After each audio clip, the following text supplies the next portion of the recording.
Welcome. This is the OWASP Suffolk chapter meeting.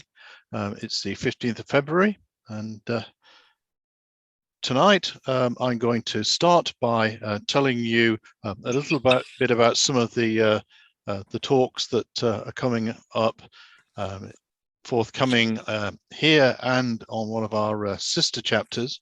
We're then going to have the talk by Peter Cochrane on thinking like the enemy. When he's finished, that's when we'll have questions and answers. If you could mute your microphones, that will avoid us getting lots of noises and so on all the way through. The Suffolk chapter, our next online talk, is actually not a talk, it's a demonstration. The idea there is that we're going to walk you through one of the OWASP applications. So it's Juice Shop. So we'll walk you how to install it and then use it to actually attack a vulnerable application, all without leaving, well, probably the chair that you're sat in at the moment. And if you look there, there's the URL for it. The easy way to bypass all of that is to go to Meetup and search for OWASP Suffolk chapter, and you'll find that that will take you to our Meetup page. And from there, you can choose that meeting, that talk. The one I said from another chapter, one of our sister chapters is the Bristol chapter. And in a few days' time, on February the 24th, they're looking at Log4j, and Alvaro Munoz, who's one of the people who was into Log4j very, very early on, long before most people knew about it, is going to talk about that vulnerability, the root cause of it, how it manifests itself in code, and how you could discover it using CodeQL, the tool from GitHub. Once again, easy way to find that if you can't jot down that number is to look for OWASP Bristol on Meetup, and you'll find that that's in their list of forthcoming events. So the advert, feel free to follow us. There's the official stuff on OWASP.org. On Meetup, which tends to be an easy way to see what we're doing, there's OWASP Suffolk chapter. Twitter, there's OWASP Suffolk. And on YouTube, if you use that tiny URL, there's OWASP Suffolk. This evening, our main event is a talk by Peter Cochrane OBE and several other letters after his name, as you can see. He's currently the Professor of Sentient Systems at the University of Suffolk and a visiting professor to several other universities. Down at the bottom of the screen there, you've got a fascinating timeline of his progress through life, all the way to that fascinating thing at the end where it's futurologist, which is not just what happens immediately next, but looking out further than that. Fascinating stuff, an amazing person, and it's going to be an amazing talk. So without further ado, I'll hand you over to Peter. Thank you, Martin. Let me just bring up my screen share here. Just going to say good evening, everyone. I think the majority of you are in the UK. There are probably one or two in the US, so good morning. Just to give you a little perspective here, my career has been kind of interesting. I've done a variety of jobs, but the turning point in terms of security came about when BT was being formed. I was transiting from being a government organization to being a company. And during that period, there's a deal of turmoil, and I sat at my desk one day and asked the fundamental question, I wonder how secure we are. And so I set about attacking my own company, and I wouldn't regard myself as knowing too much. And within 20 minutes, I'd broken in, and I realized that we were exposed, and the net result of this, and it was sort of a revelation. The net result of this was that I set up a professional operation of 45 people who dedicated to bringing down BT, and they were outside the company fence, if you like, and of course they stopped short of that. But we learnt an awful lot by doing this, and it started me on a career of starting to think like the enemy. So if we look at our enemy, I would categorize them as being everything we're not. They are absolutely ruthless. They do not mind who they damage, how they damage people, and they are really quite despicable. Some of them are just kids in bedrooms and just playing. And I always think that if a company is brought down by such a miscreant, then they must have very, very poor security. So I want to put in front of you a few wisdoms that if you've not read this book, I would recommend that you do. It's quite an old tome, if you like, but I've just extracted one or two things here that set the scene. And from this, there's a hypothesis that's just a derivative of what has just been said. And that is, you really can't be a good defender unless all you've done is to, if you've not been a good attacker first. And it's one of the big failings in cybersecurity that the defenders often don't have the ability to anticipate and think like an attacker. So another observation for you is that the single biggest failure mechanism is never the technology, it's always people. Every single attack that occurs starts off with some human failing. When I've been asked to try and penetrate companies, I've always done it by going for people first, and they're inherently kind and they want to help you, and they actually get a kick out of helping you. And if you give them guidance or any help, they're very, very pleased. And this human weakness is something that we can actually exploit if we are the attackers. Now, another obvious observation is that there is not a hope that the general public will ever get educated or be interested or do anything about their cybersecurity. And my analogy would be, can you imagine buying a vehicle that has the same kind of reliability and capability as our cyber equipment? What we've got is incomplete products. If these were complete products, these laptops, these tablets and these mobile phones, if they were complete, we wouldn't have to worry about security, it would be built in. The reality is, on every single occasion when I look at security, it's bolted on at the side, it comes along as an afterthought. So I've got some examples now for you with thinking like the enemy, and this is me. So I was down in Woodbridge, the nearest town to where I live, and I was waiting to use the ATM. An old gentleman in front of me used his card. The first thing I observed was his PIN, which is not easy to actually see someone put it in if they don't cover the keyboard. But the worst thing was this receipt popped out the machine and floated to the floor. And when I picked it up, I found he got 24 grand in his account. Now, this triggered me to actually follow him to the nearest coffee shop. And as he went in, he said, "Morning, Dick. Morning, Harry." I've now got his first name.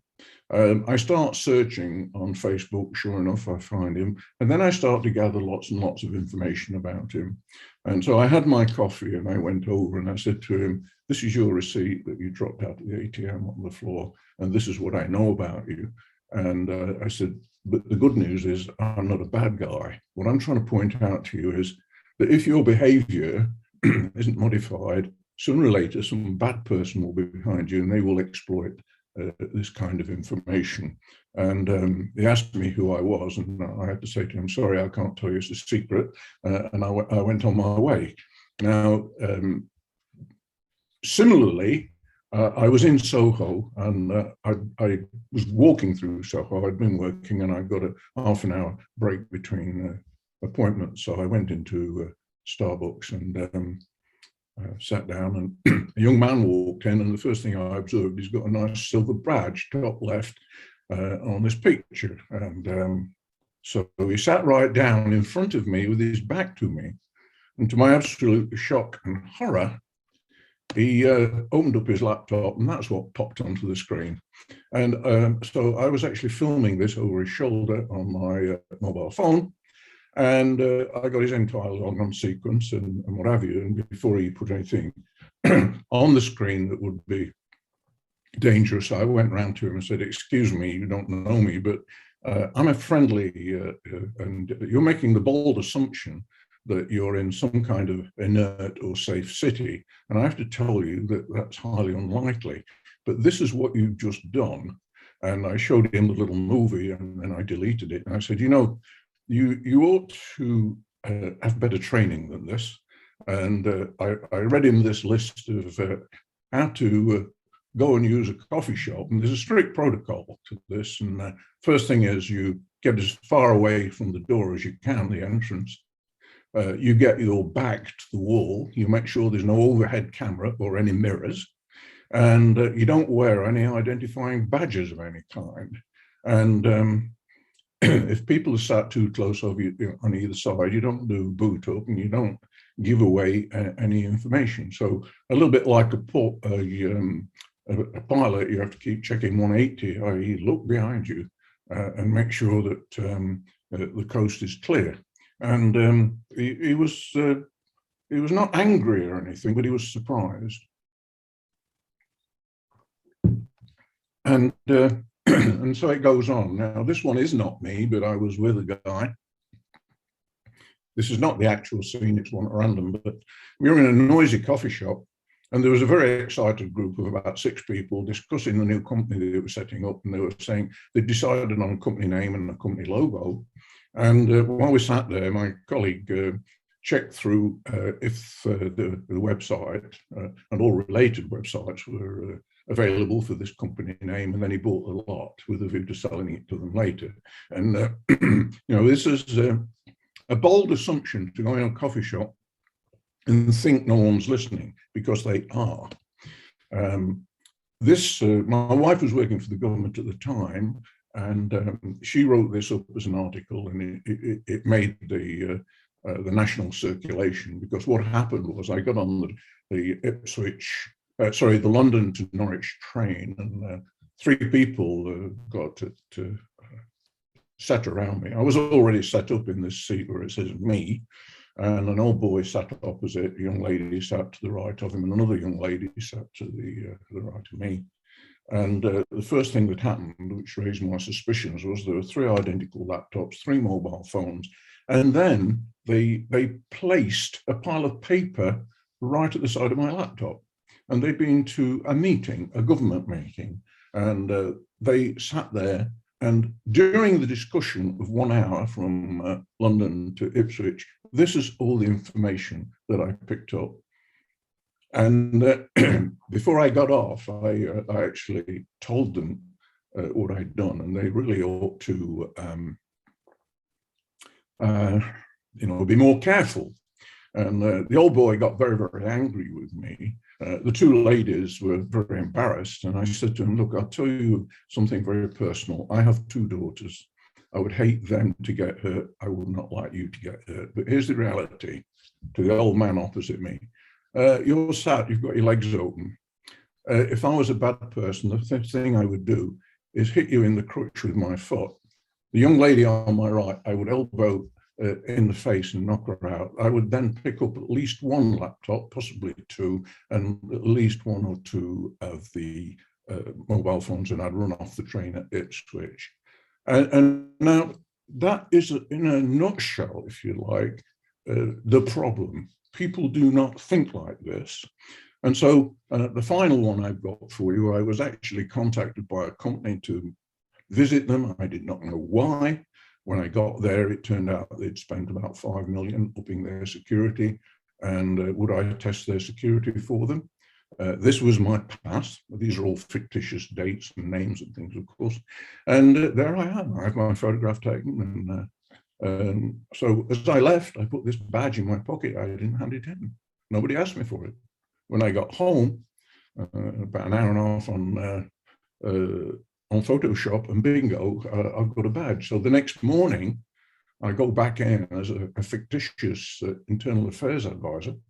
The security guard recognizes me from the day before. He can't remember who I am, but he does know my name, my face. And I just, morning, Sam, and he says, good morning, and he doesn't know my name, and I go in. And then I walk about the place. And I find things like scrap PCs with the hard drive still in, and out comes a screwdriver, and I lift those out and put them in my bag. At lunchtime, I walk about and I find computers that are running, and I put a hard drive in and take a few files off. But the best one of all was I wandered into one of the offices with my laptop open, and wearing this badge, I just said, excuse me, guys, anybody using the Wi-Fi? And somebody said, you can't get on, can you? Let me help you. And they actually typed in the password and got me online. And that was it. Now I was into the main server. And so this is exploiting the helpfulness of people and the lack of security thinking writ large as far as, and now what I'm going to ask you to do is go forward, if you like, into the world of the cyber, truly the cyber domain, and let's see where that takes us. This is really the attacker's advantage. Sometimes I ask people if they know where death comes from. It's you just take attacks and put death in there, but it comes from an unexpected direction, and it's always mechanisms you don't anticipate, and it's at a really inconvenient time. And that is the attacker's advantage. They don't have to be vigilant.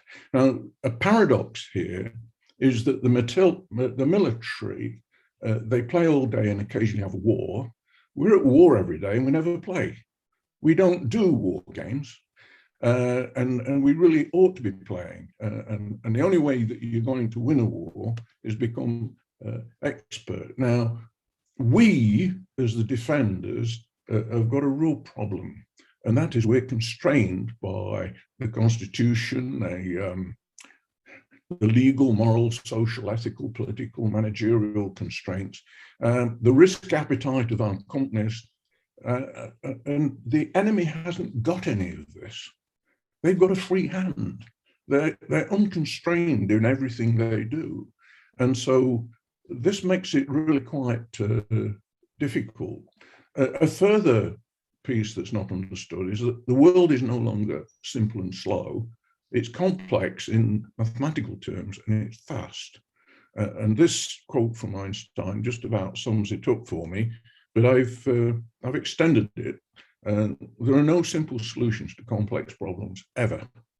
And that's why politicians get into so much difficulty and the blight of short-termism. And in a nutshell, from a thermodynamic point of view, the energy required to solve a problem is always greater than that expended to create it.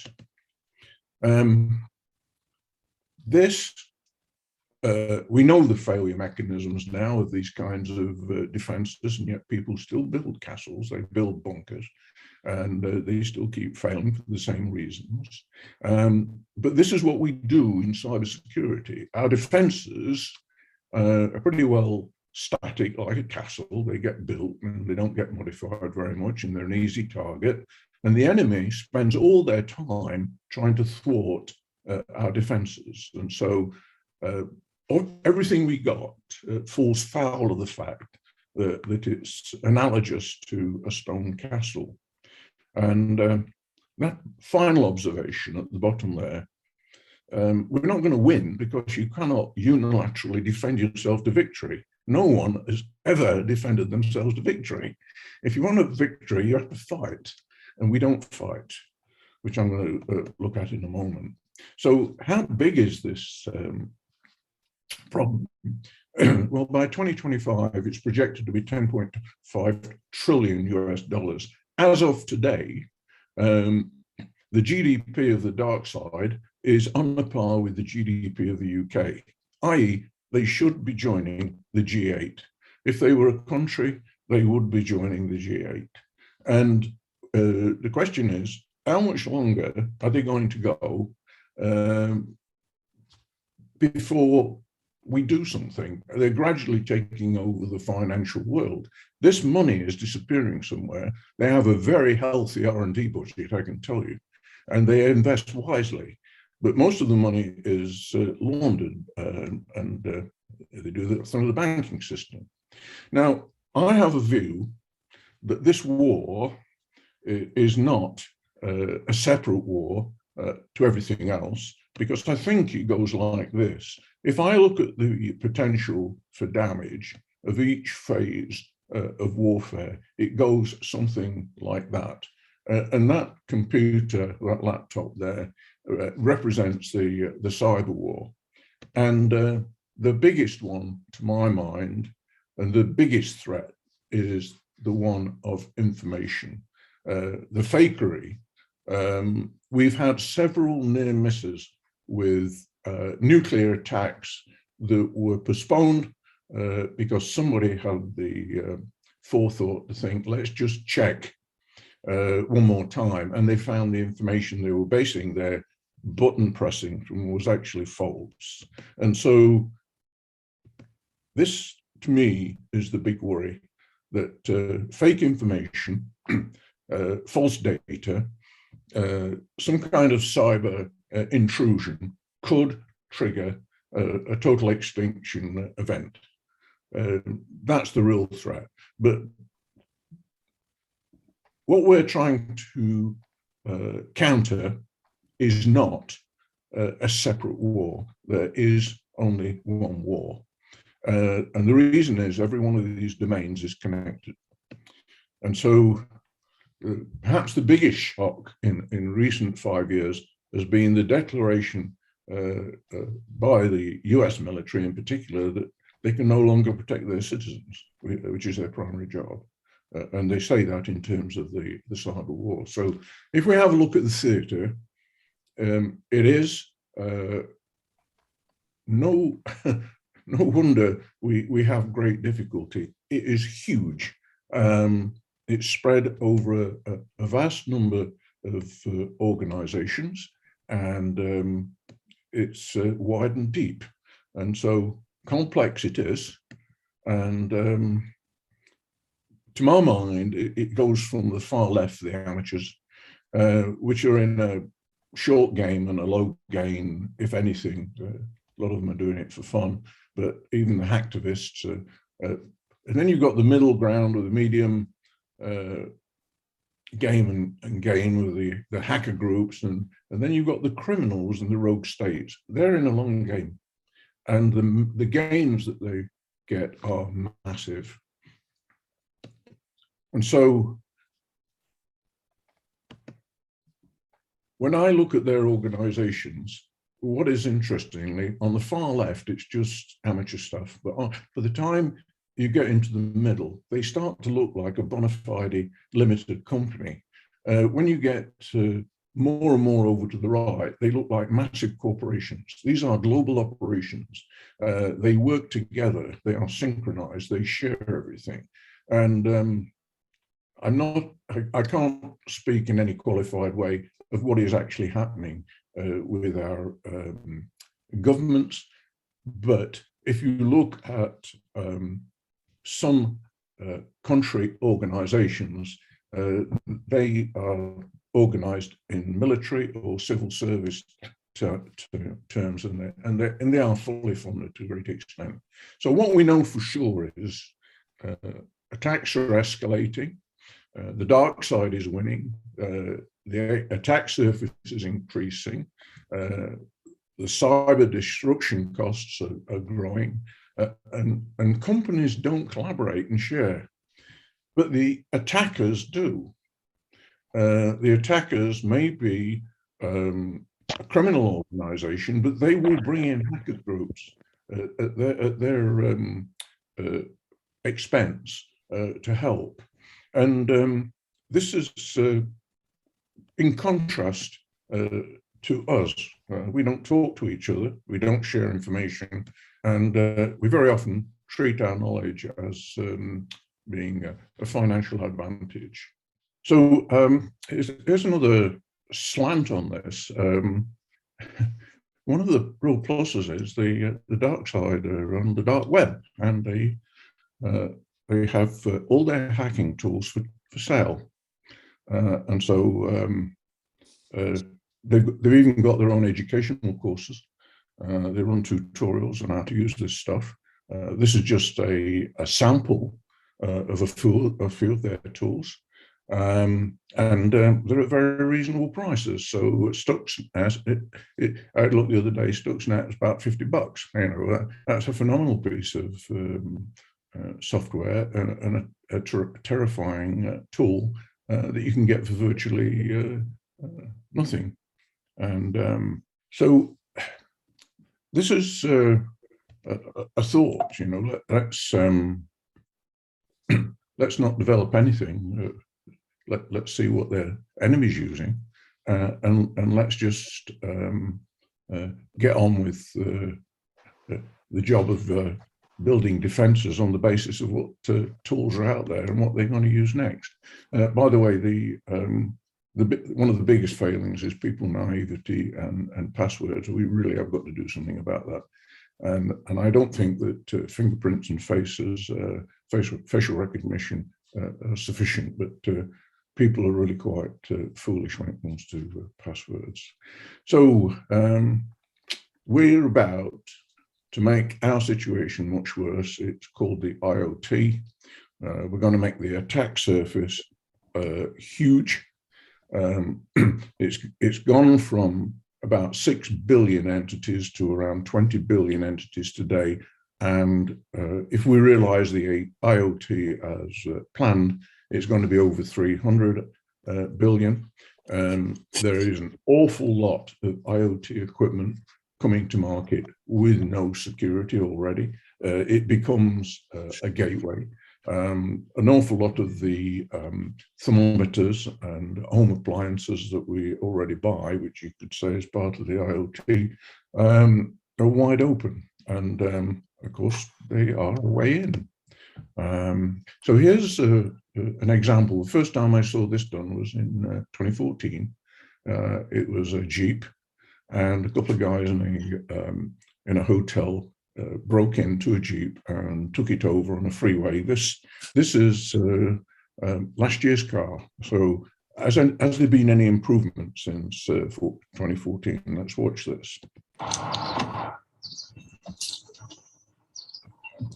So the door is now locked. Okay, so now we're going to activate the ransomware. Okay. Mm-hmm. Try now, Michelle. Can't get in. Oh my gosh, look at this. I just can't get in. Distracting the driver. The driver can't see the vehicles behind him. And let's see what's happened. Let's see. Oh my God, the mirrors are folding and I can't drive like this. It's crazy. I can't see where I'm going. And if I try to open the mirrors, it doesn't work. Okay, let's go.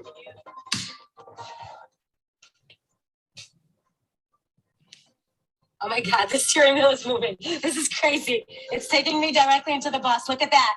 I'm going into the bus. I have to stop. I'm sorry, because I would hit the bus if I continue. That was a brand new car, straight off the production line and wide open. So I don't actually have a bona fide example of what I'm going to explain to you right now, is that something I was involved in developing over 30 years ago was the breeding of software using artificial life. This is an artificial life simulation, but we were creating artificial solutions to the traveling salesman problem for millions of people. And this was to control the routing of traffic from mobile networks at the time. It was adopted by O2 and MCI. And we used it to create management software because the problem turned out to be much worse than the traveling salesman problem. It was the traveling salesman problem in n dimensionals. the sad thing is to me that the dark side are now using artificial life to breed malware, and we don't have any breeding programs, so we could actually be interbreeding malware and generating attack scenarios that don't exist yet. And then we could start building defenses before those kinds of attacks materialized. This is something I've been musing and working on for some time, but autoimmunity.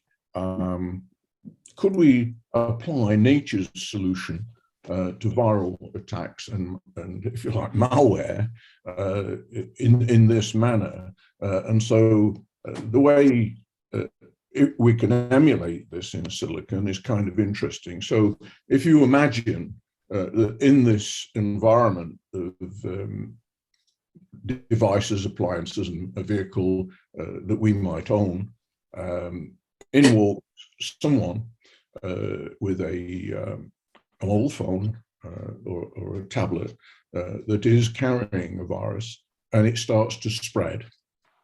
And what might we do? Well, suppose it does spread. Can we go get an antidote, and can we isolate the miscreant device, and then can we clean it up is the question. And I believe we can. Can I get anybody interested in thinking like this? No, I can't. But the wider picture looks like this. So in a moment, you'll see infected devices come on. Here they are, the red blobs.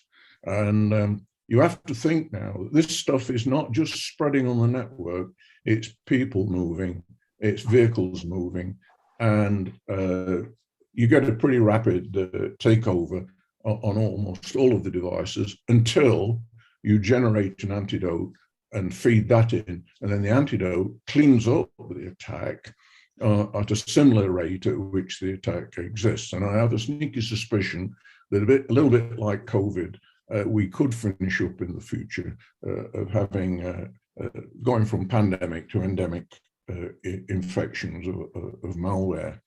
But this is not something that's actively being pursued. I only know of one other research group that are actually looking at this. So it's quite a tough problem.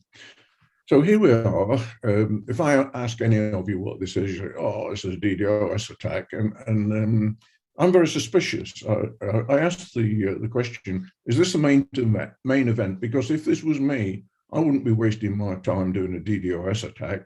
I would mount a DDoS attack as a decoy to mask what I was actually really up to divert your attention. Because what I'd be interested in as an attacker is getting a tunnel set up or infiltrating your organization without you seeing me do it.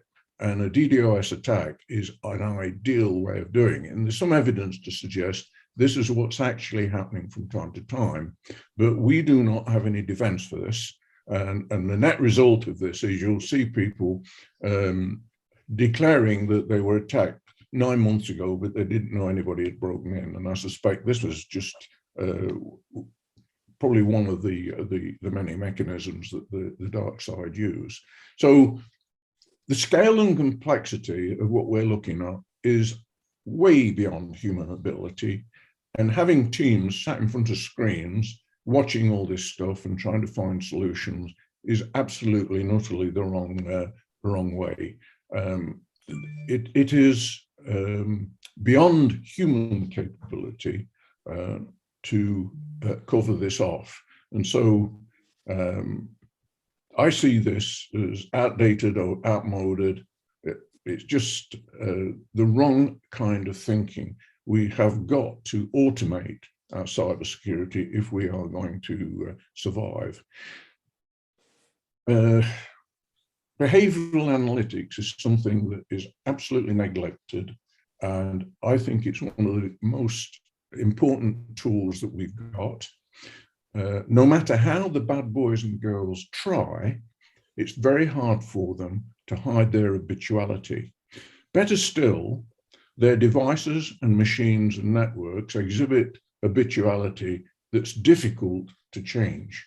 They have signatures. And so very often you can detect things by looking at the patterns of what people or machines are doing. But it's not taken seriously by the cybersecurity as far as I can see. So it's pertinent to insider threats, human beings, right through to the technology. So here's a hypothesis for you. And it's something that I've had confirmed over my entire career, that all systems, no matter what their formulation, give prior indications, precursors of failure or impending failure. But you have to know where to look. You have to know how to identify them, but they are there. So here's an example. This aircraft coming into Heathrow, about 350 miles out, it starts telemetering information to the ground crews. By the time it lands, the maintenance crew is on the way with the right people, the right equipment to fix the failures that have occurred during that flight, or on the way out and back to some far-flung destination. And that philosophy is applied now to oil rigs, certainly power stations, wind farms, but also structures like buildings and bridges that are subject to high windage. And you actually measure an awful lot of information, and that can therefore predict when failures are going to occur. So here's an actual failure graph. You can see a number of resonances on there, but one's very, very peaky. So in the oil industry, they can predict within about plus or minus 2 weeks when a bearing on a pump is going to go. So that means that they can look at the weather forecast and say, well, we're coming up to bad weather. It's going to last about 3 months. We better repair it because we're not going to be able to get there during the bad weather. So it allows them to forward plan. So those unwanted resonances wouldn't be there at the start of the plant's life, but they crop up. So I got privy. I was working in Europe, and I got privy to some data and was working with a security company. And we had a look at an attack, and we found that there was a precursor, a probe, if you like, to the attack. And this is a subject to my current research. We've just built a cyber capability with dark fiber and equipment to have a look at traffic and attacks. And what I'm trying to ascertain is how easy or hard is it to spot these attacks?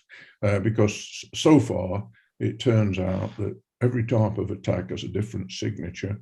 The first probing might be a year before, it might be 5 minutes before, it might be 30 seconds before the attack. So these are the challenges. But sure enough, there are precursors to attack. So on the grand scale, it looks like this. You've got to monitor every piece of equipment and every person. And that would be a bit of a challenge. And so one of the things we want to do is zero in. Edward Snowden famously sat in the middle of an NSA office and downloaded thousands of confidential and secret files, which he then released into the public domain. How did he manage to do that in such a secure environment? And how did he walk out the building with them? It turns out not to be all that difficult, but it's also quite easy to spot when this kind of activity is happening. Let's just play a mind game and see how this might work. Supposing someone comes into the office week after week after week, day after day, at around about 7:30 in the morning, they switch on their machine. By 8 o'clock, they're deep into their email.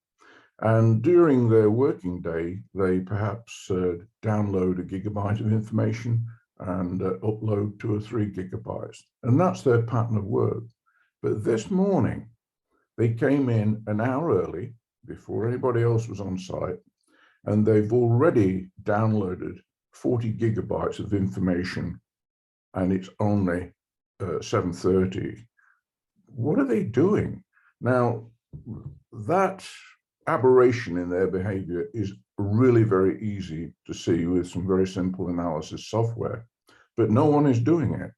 And so time after time, attack scenarios start with people violating from the inside of an organization the security and walking out with files. This is something that horrifies most people in the West, but this is China. I use this piece of footage because it gives you an illustration of how powerful it might be to be able to monitor people's movements. I'm not going to declare whether I'm pro or against this, but the increasing number of cameras that we have, the increasing amount of automation of vehicles that we get, might well see this as a creeping future, one that we don't necessarily plan, but it's sort of creeps towards us and suddenly becomes real. For this talk, the key observation is you can see all kinds of anomalous behavior there of people ignoring the traffic laws and going across the path of other people. The mopeds or the scooters are really quite dangerous. And just to sort of round all of this, I just want to show you a little bit of social engineering that I thought was quite outstanding. Watch this. Hi, I'm so sorry. Can you hear me okay? My baby, I'm sorry. my husband's like, we're about to apply for a loan and we just had a baby and he's like, get this done by today. So I'm so sorry. I can't call you back. I'm trying to log into our account for uses information and I can't remember what email address we used to log the account. The baby's crying and can you help me? Awesome. In just 30 seconds, at gmail.com, Jessica gets access to my personal email address. Now, if I needed to add our older daughter on our account so she could call in and make changes, how would I need to go about doing that? You would have to send me a secure PIN through a text message? Yeah, well, the thing is, I don't think I'll be able to receive a text message if I'm on the phone. Oh, I'm not on there either? So I thought when we got married, he added me to the account. Jess uses my girlfriend's name and a fake social security number 5127 to set up her own personal access to my account. Wait, I'm sorry. So there's no password on my account right now? Can I set that up? She even gets the support person to change my password. Thank you so much for your help today. So she just basically blocked. Bingo, and that's all it took. On YouTube, there's about half a dozen examples of various techniques used by people. It's quite alarming. So in summing up, to my mind, this really doesn't seem to be a big technology problem, but it sure as eggs is a big problem issue. And to actually make ourselves secure in this world, we've got to collaborate, share attack information and data and experiences, and create some common and workable solutions that we all use. And this is counter to a lot of the policies of companies who operate in total secrecy. And it's a really difficult problem. But if we do not do something, we are just going to lose more and more money. And I don't think we can allow that to happen. Once these organizations have got turnovers that are on a par with our GDP, it's got to be game over. So in this, there are some interesting ethical problems, not just people monitoring, and but we're going to hand all of this over to AI systems and machines because we have no choice, because we can't do it. And so there are some issues of empowerment and ethics and trust. And just to remind everyone, if we continue to do what we've always done, we're not going to see anything more than more losses. And we really have to adopt big time, principally AI, because if there's anything that AI is good at, it's pattern recognition. And fundamentally, we have a massive pattern recognition problem in the security field. So you may or may not have noticed, but the fight back, we have just seen a couple of instances, and I do believe there are far more that are not hitting the press, where governments have been giving sanction to some of their agencies, including the military, to attack the cyber criminals and the cyber terrorists, but also the rogue nations. What is interesting, our enemies appear to have really poor defenses. They don't expect to get attacked. And on the first try, using their own software against them in terms of malware, it was possible not only to take them down, but to wipe all their servers clean and destroy all their information and put them out of business. The question is, are we starting a war here? And it looks like the Biden administration in particular has decided that this is worth fighting for. If we are going to hit $10 trillion worth of loss in 2025, that's an awful lot of folding money. And I really do think it's time to fight back. But make no doubt about it, this is a dangerous situation. So there we are. Thank you for listening. I will be pleased to engage with you all very shortly under Martin's direction for discussion. But this slide set, or rather, I've posted a longer slide set of this with a bit more embellishment on my homepage, which is petercochrane.com. And the slide set is in a PDF form. You can download it. You can use it as you see fit. And it is there for you to use. So let me stop the share at this point. Right, so if everyone leaves their mute on, and if you're going to ask a question, if you unmute, let's see.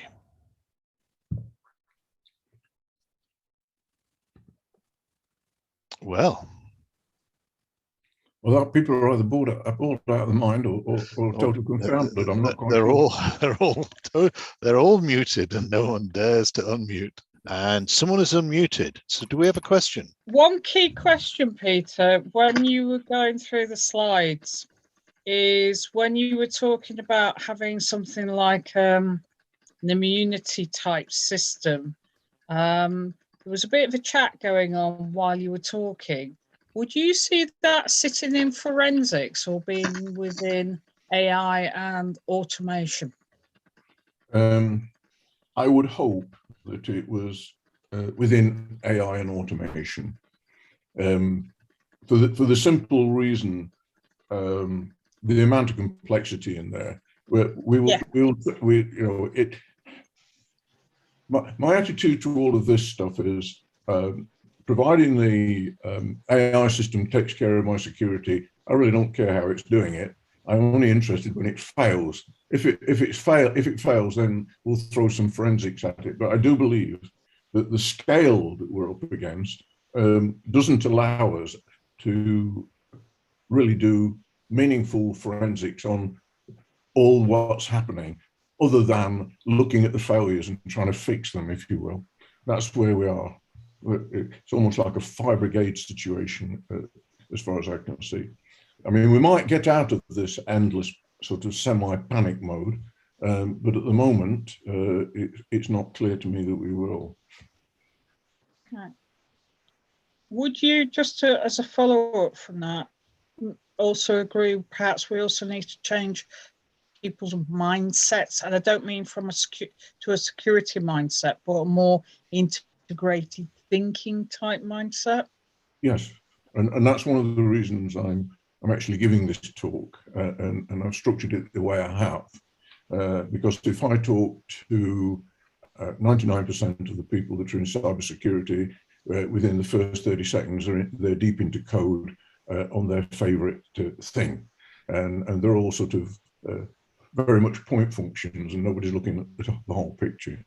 Yeah, you're dead right. We do. We need a different mindset. Right. But Thanks. I think you and I will probably recognise that the whole of society needs to do that. You know, I mean, I didn't want to go down the rabbit hole because there's a whole load of other people besides me on exactly. the board. Thanks. Pleasure. Any other questions? Raise hand. Could I have a go, please? Yes, go. So I've got two questions here. One of them is that in the last slide, Peter mentioned about, if we do X, then there will be war. Yeah. I mean, at the moment, as we're looking at the world, we are, for example, this Russia situation evolving with China backing that up. I mean, why? Cyber warfare is already happening. It happened, and it's a day-to-day thing, and we know nation states are greatly involved. If that is so, then why are we so afraid of, and I know that allies are also kind of fighting back, but why are we afraid of, calling it a war, even though it was to go full kinetic? Because, I mean, NATO, for example, is, one of the most fighting fit force. We're talking about cyber, and even in cyber, I think that the NATO and the combined allied capability in cyber is way beyond what China or Russia can muster together, even though they have the. So why are we so afraid of this war? That's the first question, please. Well, if I answer that one first, I think that all the people that you're talking about understand bullets, but have got no clue about bits. And what I mean is, if you talk to any of the 5 stars or any of the politicians, they can barely switch a light on, let alone write a piece of code. So you can't have a conversation because they don't understand. But what that does is fill people with fear, an irrational fear. And I'm not an advocate of warfare of any kind, but this is the only war in the history of mankind where the attacked don't retaliate. I mean, it seems quite remarkable to me that we sit here being shot at metaphorically. I mean, we're being shot at by birds, not bullets. We're losing hands down, but we're not retaliating anyway. And so this action that seems to be triggered by Biden administration, to my mind, is a sort of a welcome move. It would be so easy for us to take down North Korea, for example, and who would care? But it would stop an awful lot of grief for the rest of the world.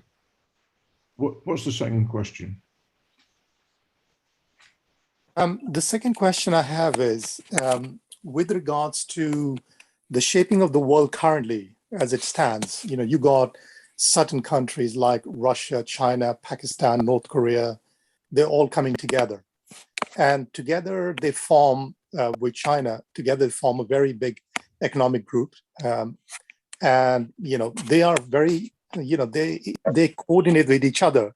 Yeah. So we have this grouping that's, obviously, as Peter's just said, that they're not being retaliated to, but then together they've continued to, form this big alliance of sort, and they continue to attack, and obviously China is with a bigger, not just economy, but also population. They continue to overwhelm, because of this purchasing power parity. They're able to achieve the same objective cheaply and with that much. So why don't we get countries like India, for example, involved in the other side of things, as a defensive side of things? Because the world is forming into two groups anyway. What are we waiting for in terms of building capability? And so that that was my first one. Yeah, carry on. Sorry. That's my second question. What are we waiting for in terms of building capability? Well, my one-liner on this: it's very difficult to go to war from somebody who makes you socks and underwear. If you look at this very crudely, a lot of the countries that you've just named are the manufacturing hub of the Western world. We have gleefully got rid of our manufacturing to Southeast Asia, getting the second and third world countries to industrialize.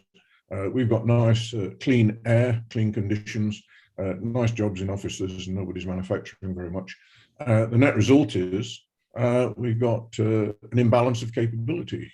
One of the most horrific things is to look up how many battery manufacturing plants there are in the world, or better still, liquid crystal display manufacturing plants. There's very few of them, and they're all in Southeast Asia.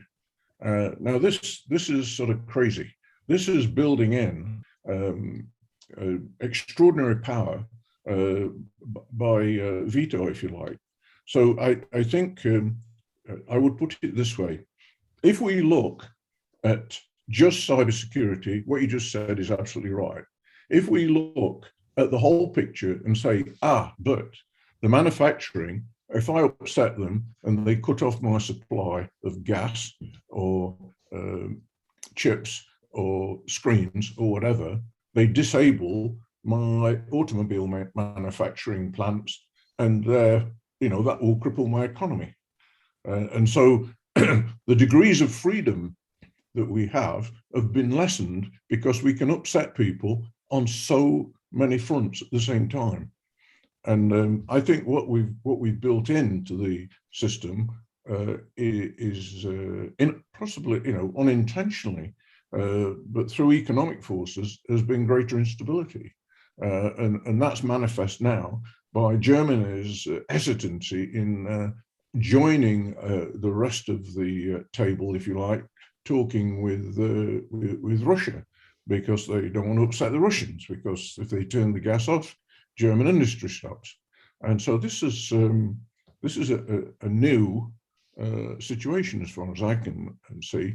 And if I might just turn the table around at the moment, what we have counter to this, and making it even worse, is all the banks in the West have got cybersecurity departments. If they get an attack, one, they keep it quiet.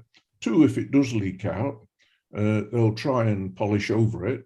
If they do solve the problem, they don't actually tell another bank that they've had an attack and here's the solution, because it's advantageous not to do so. Now, we've got to break that mindset and say all the sectors have got to work together to defend themselves, because they're not individual banks. It is banking and the financial system as a whole. So we need, that's why the last couple of slides is this is a big human problem. It's not a big tech problem. It's a big human problem. We've got to get people to collaborate and share, and all of the economic forces are pushing them in the opposite direction.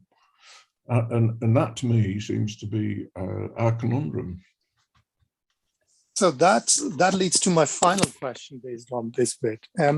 With regards to what's happened in the COVID era and what's happening right now, obviously there is no reorientation of supply chains. There's a lot of talk about it, but the supply chains are exactly where they are. In fact, if you look at the Chinese export numbers of last year was 2.3 trillion. That's the size of entire Indian GDP, for example. And in the same time, you have Chinese, for example, investing a lot on quantum computing, which even makes cybersecurity, it gives them a cybersecurity advantage. So in a way, we are enriching our enemies by economic benefits, and we're not doing anything about it. And particularly when you put quantum computing on that, where do you think quantum computing, because to me, the way I know it, it seems like quantum computing can be the most dangerous weapon of choice when it fully materializes. And now we're enriching this thing. A lot of research in quantum computing, government research is happening, from China in particular. So where do you see your last part was futurologist, as in where do you see this whole thing playing out? What should we? Well, first of all, I don't worry too much about quantum computing, because most of the stuff that you see published about it is poor quality bullshit, to be honest. If you say, quantum computers are going to decode the encryption on every credit card instantaneously. No, they won't. No, they can't. It takes them about 15 seconds a card. That's going to take a while. And by the way, I've only got to change the coding method. And because we've only got one algorithm right now that quantum computers can use, and it will decode a credit card, but there are lots and lots of other coding systems that it can't get close. The thing that people don't tell you about quantum computing is it's not digital at all, it's analog. It doesn't provide you with an answer, it provides you with one or two or a dozen answers, and then you have to use a big supercomputer to work the problem backwards to see which one of this multitude of answers you've got actually works. So it's not, I don't think, as advertised. I'm not going to tell you that it's as far away as the plasma control in fusion reactors. By the way, when I was a student, which goes back to the late 1960s, everybody was getting excited about nuclear fusion at that time, and they were just getting the first results. The longest continual fusion that's been achieved so far has been the Chinese, and they managed to get 17 seconds at about 50 gigawatts or something like that. I mean, some stupid high number. But controlling plasmas is massively difficult. Likewise, on quantum computing, and I did have a team working on this, by the way, 30 odd years ago, when we were doing trying to do quantum encryption. And the problem was we couldn't get the noise down far enough. They're now operating at something like 0.001 Kelvin, and it's still actually a bit noisy. And the big problem is as you concatenate the qubits, the noise, because it's analog, the noise impact is enormous. It goes up almost exponential. So you've got to start off with an incredibly low noise floor on the qubits if you're going to concatenate them.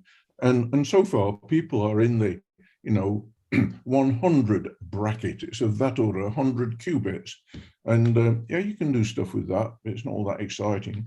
To get anything exciting, we need over 1,000 qubits. And at the moment, we're nowhere near. We don't have a common philosophy of what the qubit should be. Is it electrons? Is it photons? Is it atoms? And we don't have any standard chips. We have no manufacturing and so on. So I look at quantum computing as okay. It might happen. It might happen. It's not at all certain. And if we do solve the problems, it will solve more problems for humanity than it will probably create. It's always what people do with the stuff rather than the stuff itself. So I'm not too worried. But let me give you an optimistic view, because I think part of the savior here is things like Industry 4 and Industry 5, where we change the way we produce things. 3D printing or additive manufacturing means that we can stop shipping complete products and we can start shipping fluids and powder, which means we don't need so many ships, which means that your wheel, your tire, the pieces of your car that you need can be manufactured on site at Quick Fit or somewhere like that, because they will just have a printer and make the bits, is where we're headed. Beyond that, on Industry 5.0, it's about getting programmable materials to assume the form that we want them to. And if we don't go down that direction, we don't find ourselves with a sustainable society in terms of material waste and energy use. So I'm quite sort of positive about that. I can see where it might go. But the net result is it changes the nature of manufacture. It is no longer about sort of massive shops with thousands of people clipping the bits together, it changes the nature of manufacture, and it starts to move it back, dare I say it, back to the towns and villages or the local centres. And instead of shipping an awful lot of airspace, which is what we do with ships, if we put vehicles on board, the ship has mainly got air on board, and the carcass of the vehicle is secondary in terms of the space. So those kinds of transformative things are beyond my lifetime. But I just hope that for my children and my grandchildren, they come about before we annihilate ourselves in some stupid war where it's bullet-based instead of bit-based. Okay, I believe Dave has a question. Yeah, it's more to do with, in the chat we've been discussing about cyber warfare, and a trend that I've noticed recently is to do with insurance. So I spent quite a lot of money on cybersecurity insurance, and recent policies that I've had for like property, they've changed. So this is following on from what happened in the States with Merck versus Alliance. And before you could spend like 50 quid or something and just throw in cybersecurity as an insurance. But now the burden is on you, right? So if you were attacked, you've got to prove that you did everything, that you followed your policies, that you mitigated any possible vector and so on. And now there's a clause called, well, I'm calling it the warfare clause. And what it says is that if your government announces that there's a possible attack from a certain country, so like what's going on with Ukraine right now, if they say there's a possible cyber attack from Russia and your business is hacked and there's evidence that the attacker was based in Russia, even if they've nothing to do with the state, then the insurance company doesn't have to pay out. The burden is then on you to prove that it wasn't to do with the state. Yeah. So I sometimes wonder why I've got insurance. it makes it pretty worthless, really. Yeah, exactly. Yeah. They're selling you an illusion. And I think we're all guilty of it. It's a little bit like the terms and conditions on software. Whoever read any of that stuff, I don't know. I don't know what we do about this, but if there's any justice, we'll stop buying insurance and put them out of business until they give us a product that we're willing to pay for. But I agree with you. Yeah, I have to say, counter to that, the insurance company I've had with my vehicles have been absolutely exciting. Have been exemplary. My wife was actually parked up, and the lady ran into the side of her. She jumped out and took some photographs, and recorded everything, and got photographs of the lady's driving license. And from the car on the scene, she sent it in to our insurance company. By the time we got home, the whole thing had been settled by the two insurance companies. I thought that was brilliant, because I don't know if you can remember, earlier in your lifetime, because I can, and that was if you had a prang, what went through your mind was, oh no, the bloody paperwork, this is going to kill me. I've got to write all this stuff down or type it all out. Now it's all done very, very slickly. So there are some features. The other one is my health insurance has been pretty well outstanding too. They do what it says on the tin, but I have no cyber insurance. But if I was a business of the kind you probably engaged with, I probably would. But I've always been in the consultancy business or academia.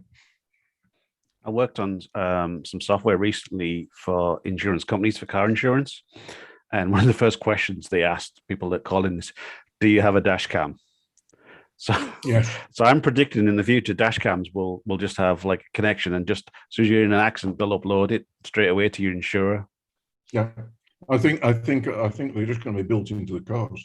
I mean, my car at the moment has got 6 cameras on it, and so if I'm parking, I get an top-down view of my vehicle relative to everything around it.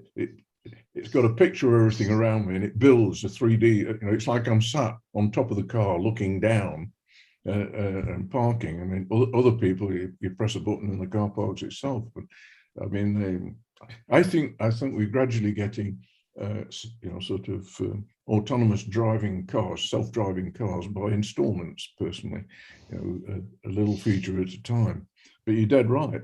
Yeah, I mean, so a lot of insurance companies will offer you a discount if you have got a camera.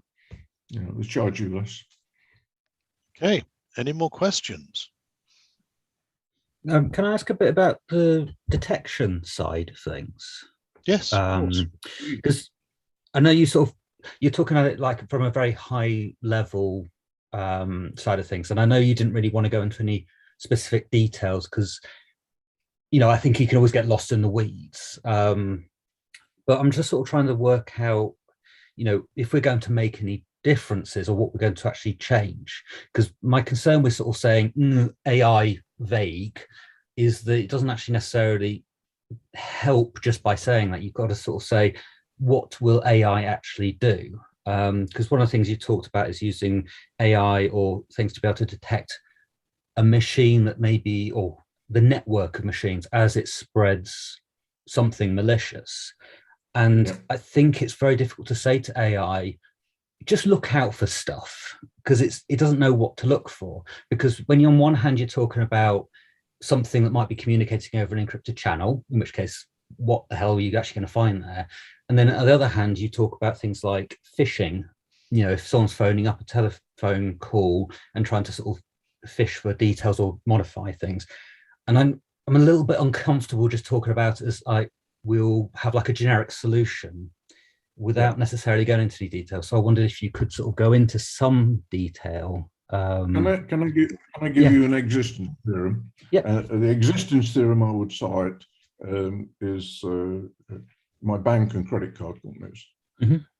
So they are absolutely ace. You know, I don't want to do any brand advertising here, but one of them in particular watches me very carefully, and they know my habits, and they know that I'm unlikely to be buying a hi-fi system in Sydney, you know, at 1 o'clock in the morning or something stupid. Yes. And so they watch the behaviours on my accounts and say, this is Peter's pattern. You know, he is not spending anything. Then all of a sudden, pum, he's in New York and he's spending a fortune, and then nothing. Because by and large, on one card in particular, I don't use it very much in the UK. I might just buy coffee with it, but as soon as I get abroad, whammo. And the reason is, going back to the previous question, is I get better insurance on that card. You know, if I buy something and it goes wrong, or there's some kind of fraud, it's easy to get my money back or get the goods changed. So I would suggest to you that a lot of this behavioural analysis that we ought to be adopting, and I'm not doing, is actually already adopted writ large by the banking sector, who watch all of us to see what we're doing. How the hell we do it exactly, I don't know. You know, but what I do know is that if I look at the pattern of behaviour, you know, every Monday morning, I get up quite early and I get down to the university early because I got some teaching to do or whatever. And then other days are different. So what actually happens is, and I mean, to be honest, what actually happened was, I had my own company. I was put out of business by two ridiculous things. The biggest ridiculous thing was the Trump, because I was actually working for Huawei, so you can imagine how well that went. And then there was COVID, so all my business was abroad. I couldn't get to it. Now I'd got about a quarter of my time in academia, and I decided that's it. You know, I'm going to move into academia. This is the fourth quarter of my life. And the big conundrum is, what quarter of the fourth quarter am I in? I don't know.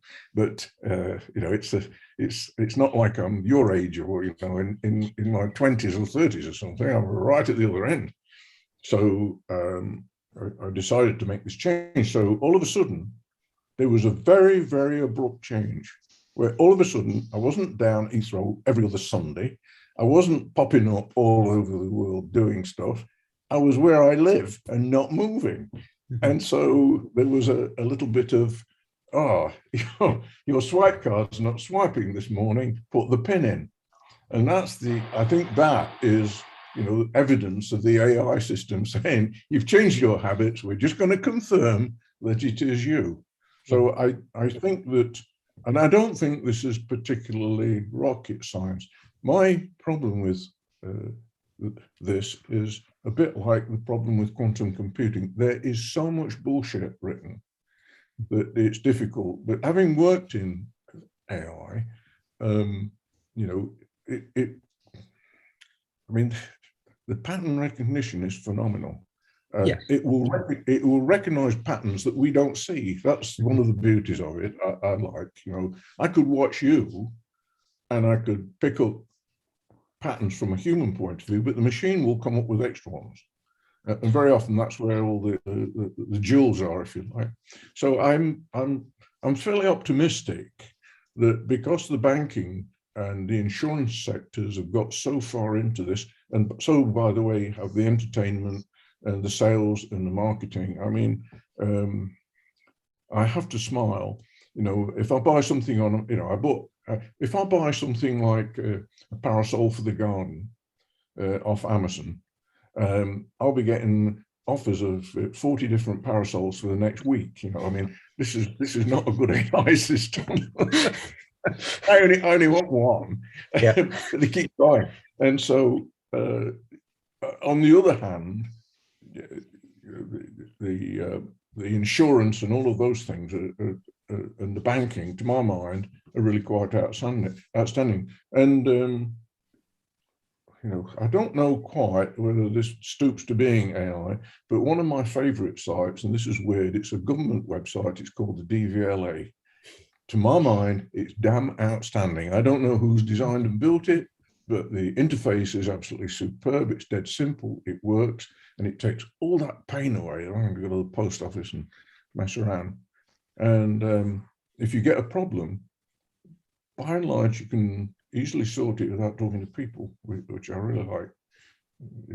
It's quite efficient, and there's a deal of, I think there's a deal of intelligence there. You know, it will spot people who have put false stuff in, and no doubt, hopefully, it's tracking them. So I think there's a bit of an existence theorem there that should give us a bit of surety.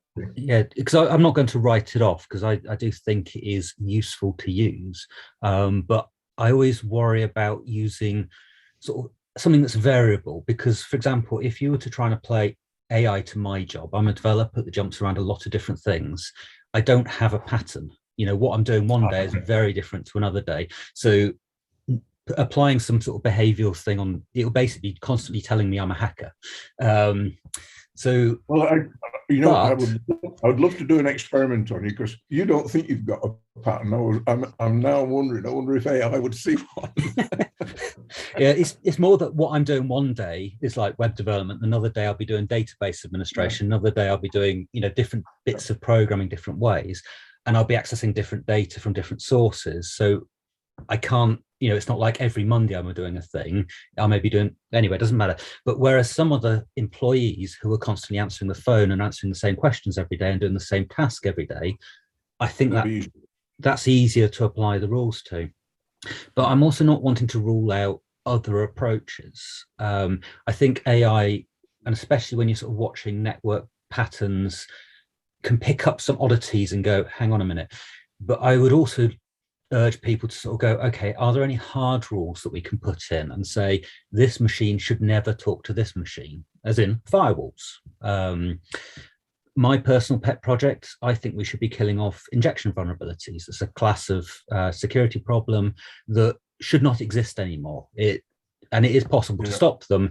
It's just that so far we've never put them money or effort into actually solving it. We've done some work, some abstractions help, but computers can actually just simply say, no, that's not happening anymore. You know, something I've put through to the OWASP. I did a talk on it at OWASP USA, which is basically using developer-defined strings for SQL. And that would actually completely stop it.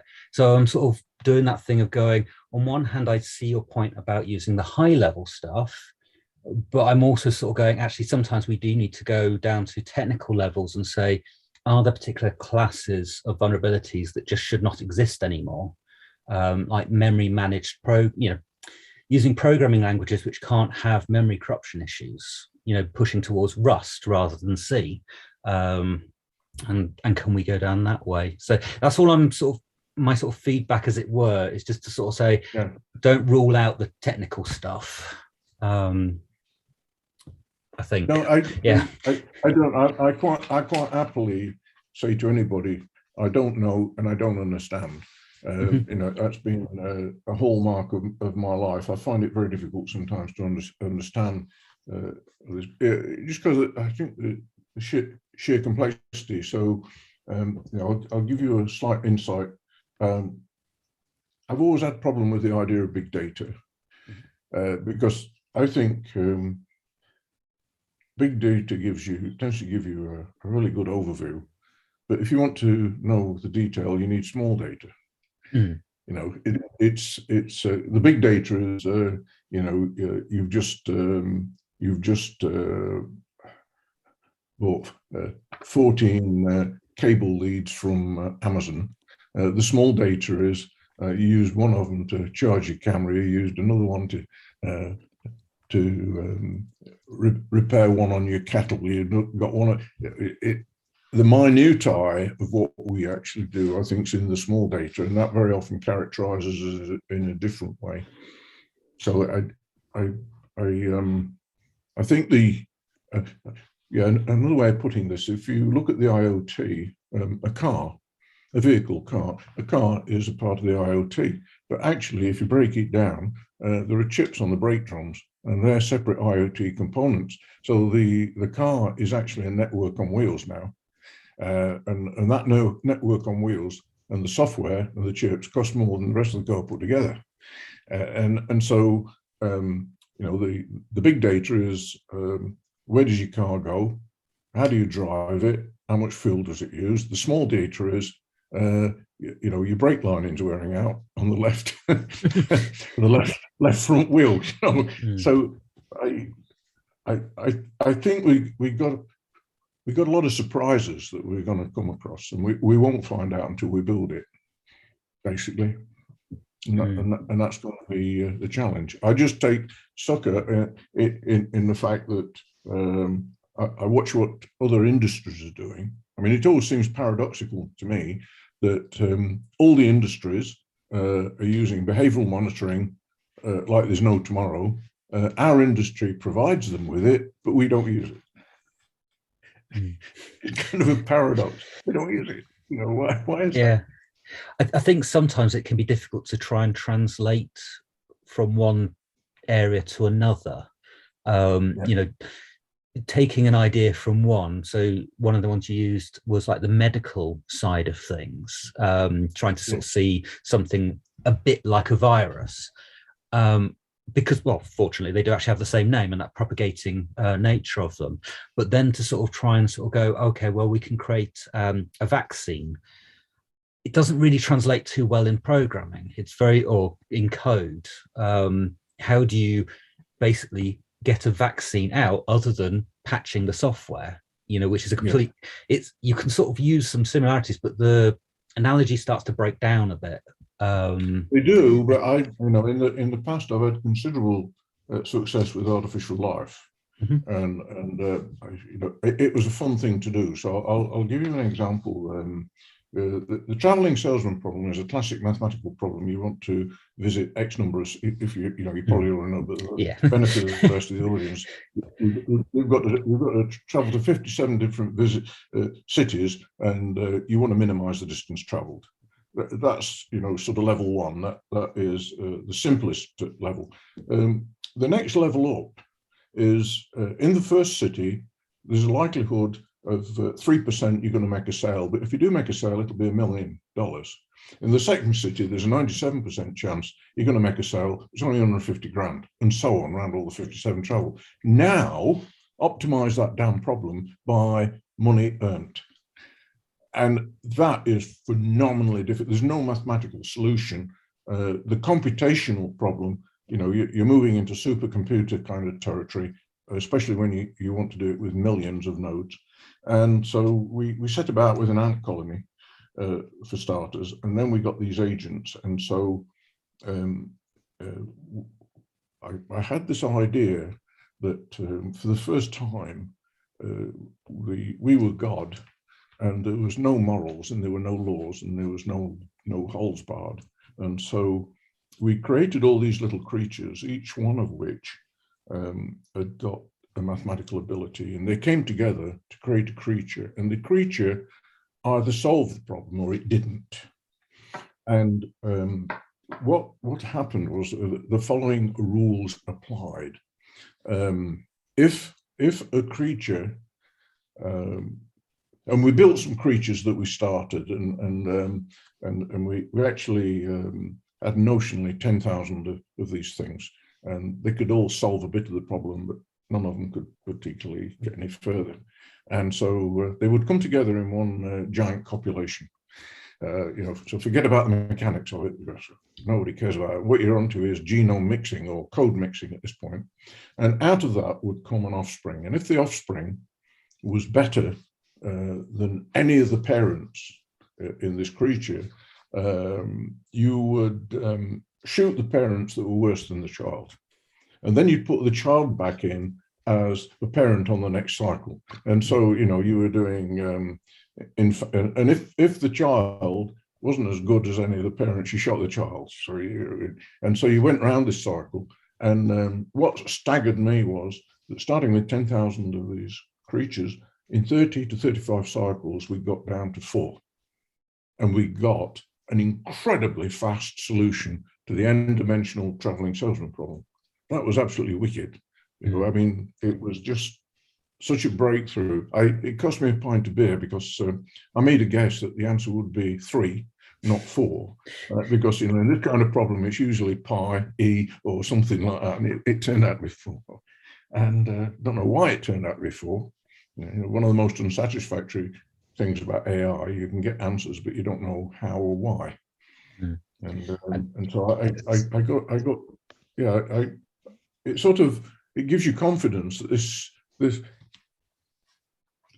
when I work inside the AI community, one of the biggest irritants to me is that people keep comparing to human beings. It's the biggest mistake you can make. What we need is a beast that thinks differently to us, basically. And so, but they use the human being in all its arrogance as the benchmark, and I don't care. What I want is a solution that works.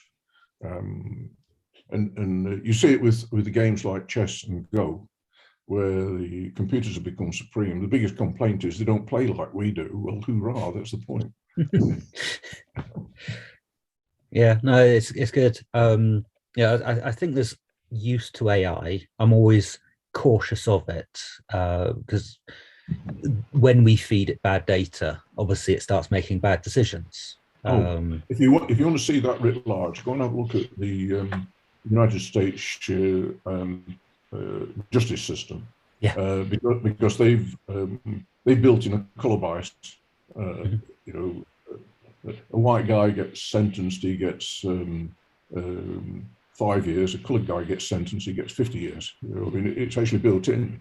Yeah. And the only way I can see of getting around those kinds of problems is to get separate teams, you know, if you like, all the ethnic groups under the sun separated. They all build AI, and then they do a competition and even out the biases. That's another big problem. Oh yeah, and it's an entire discussion for another day. And I've been taking up all your time. I think someone else probably should have a chat now. Thanks anyway. Thank you. Yes. So I think we should have one more question, and then we should think about closing. So yes. Yeah. Yes, may please, I? Or Yes, Yes. go. how are you? I come from a rather exotic country, Prague, Czechoslovakia, I've worked in Prague. and yes, so I can see some differences, of course, but I would like to say my daughter is half English, so I am not totally zero to England. Uh, Incidentally, I have been to a conference. We were having a celebration of 30 years of internet in our country, 30 years. And there were lots of discussions, also cyber security. I am not a security, but there was something that they didn't agree with.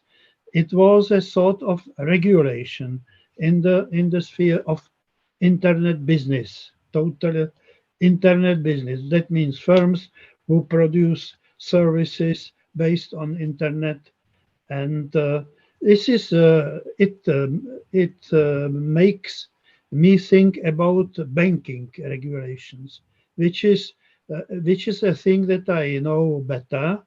Yeah, and I would like to know whether in the internet, in your country or in your area, they think about the regulation, because of course it has got many big cons and pros.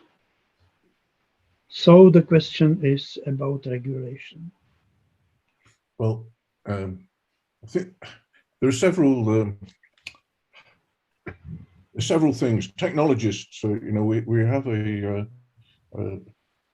have a sort of Wild West attitude, which doesn't really fit too well with the banking community. On the other extreme, every form of government on this planet wants to control the population and what we do and what we think and what we see and what we read. And I have to say, of my own country, England, when I was a child, the books that you could read were limited because the government would, there was censorship. We free up one problem and create another, in that we free up the censorship, and then we get young people exposed to things that we don't particularly like. So in the banking sector, if you go to Korea, you can't get a credit card because everything's on your mobile phone.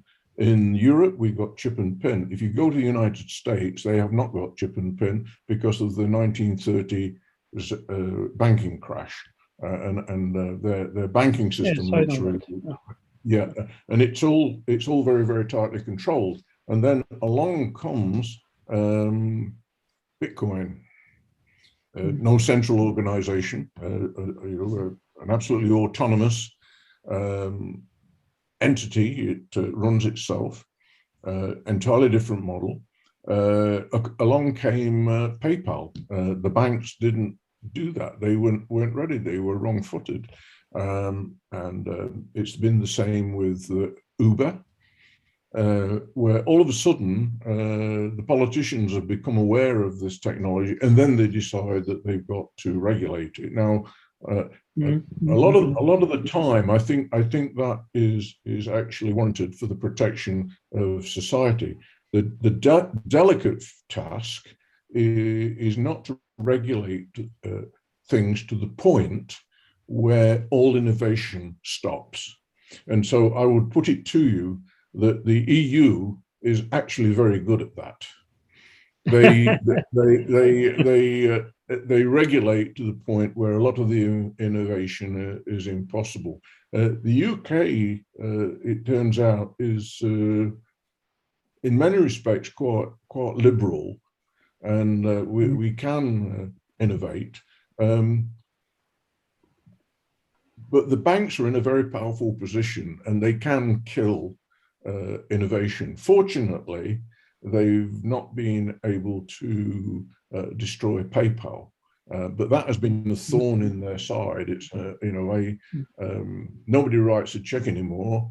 Mostly I use PayPal for buying things because of the extra layers of protection and the sheer convenience. I would cite also, 30 years ago, I was warning the banking sector, and I was warning retail that they would be forced out of business by online sales. I very, very seldom visit shops now, like most people. And there's a huge, huge business out there that's been untaxed. But now the government are being hit because there's been a fall off in the amount of taxes. So they've got to turn their attention to the online world to see if they can get some money back. And so the circle continues. Mostly, I think all of this is quite virtuous and it works. I'm an enthusiast for changing things. The reality is that the change of a society is not governed by the speed of technological capability, but by the population's acceptability of that capability.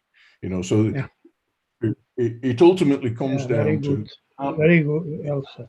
Yeah, how fast will people subsume the technology and use it? And this goes very often with the age profile of the country. I live in a part of the country where, and a village where there's a lot of old people, and I've become a sort of de facto tech support for a lot of them who struggle. Now, there are those who will try and they'll master the technology and get on with it. And then there are those who are younger than I am who will give up because it's technology and they can't do it. And they've decided they can't do it. Yes, I have. I know it well, yeah. Yeah. And so it's, to me, it's the ultimate complexity. Human beings as a society are actually very difficult to predict. I can tell you pretty well when technology is going to arrive and what we'll be able to do with it, but what people will decide to do with it, I have no idea. It's just very surprising. I mean, it's kind of, there's a comedian now, if I put my, it'll say, people will get on stage and they pretend to do a phone call and they'll do this. And all the young people are thinking, what the hell does that mean? Because they would do it like that. They talk to them all often. So there's all these paradigms. So, I personally grasp every piece of technology, try it. If it doesn't improve my life, I ditch it. I'll give it to somebody else. And so it's a very simple algorithm for me. Does this technology improve my life? That's what I'm looking for. Well said. Thanks. My pleasure. Nice to meet you. Me too. Okay, so I think that's probably enough questions. So I'd like to thank Peter for the talk, all the people for the questions, and Peter for all his answers. And so, yes, thank you very much. Thanks, Peter. And it's a pleasure. As I said, there's more events on the Suffolk OWASP chapter and others. So I encourage you, if you've liked what you've heard, feel free to come look at our meetup site, and we look forward to seeing you at another one. So thank you. Thank you. Bye. And thanks for inviting me, Martin. It's a pleasure, sir. Thank you. Cheers. Okay, thank you. Bye.